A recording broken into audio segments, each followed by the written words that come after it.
nimwe mu ngoro ndangamurage umunani ziyobowe n'urwego rw'inteko y'umuco y'u Rwanda Cultural Heritage Academy yafunguwe ku mugaragaro na Perezida wa Repubulika y'u Rwanda Paul Kagame.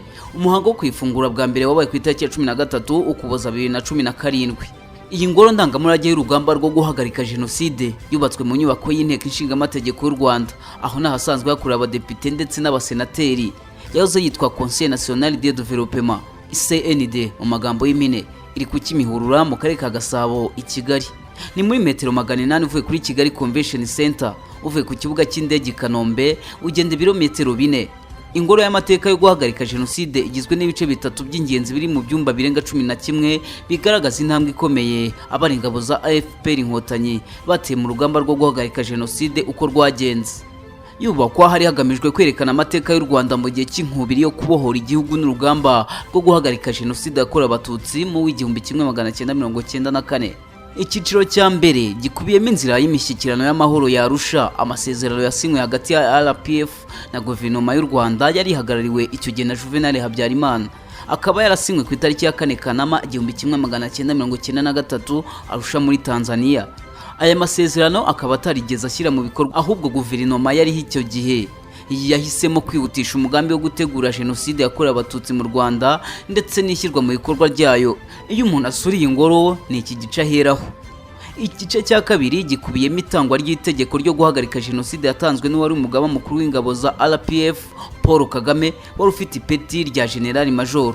Iryo tegeko kuri kubitiro ryahawe ingabo 600 zari zaraherekeje abanyapolitike ba RPF Inkotanyi bari muri CND ngo zirokore abakorerwaga jenoside. Byari ku itariki ya 7 Mata 1994. Ryatanzwe isaa 9 z'amanywa, ritangirwa ku murindi wa Byumba. Iryo tegeko ryaje no guhabwa izindi ngabo zose zari mu duce dutandukanye tw'igihugu ngo zirokora abatutsi bicwaga. Muri iki gice kandi habonekamo inkuta zishushanyijemo ishusho y'urugamba, hari n'ifoto igaragaza uko igihugu cyari kimeze jenoside igitangira ndetse n'andi menshi. Igice cya gatatu cyerekana neza uko gutangira kwerekeza mu bindi bice by'igihugu nk'amajyepfo y'Iburasirazuba, hagati ndetse n'Iburengerazuba uko byatanzwe.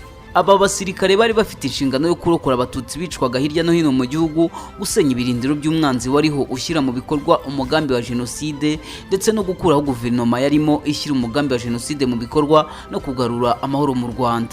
Bimwe muri ibyo biri mu nyandiko, ibindi mu mashusho ndetse n'amajwi. Iyi ngoro isurwa n'abantu b'ingeri zose kugira ngo bamenye uko umugambi wo gutegura jenoside yakozwe ndetse n'ingabo za RPA zanyuze mu rugamba rwo guhagarika no kubohora igihugu. Mu myaka 2 gusa nyuma y'uko iyi ngoro ifunguwe, no kuvuga guhera mu mwaka 2017 kugeza mu 2019, iyi ngoro yasuwe n'abantu basaga 200,000. Abo binjije miliyoni zirenga 100 ku myaka 2 gusa. Nge Ndiberwa Gakuba Prudence, iyi ni Isango Star.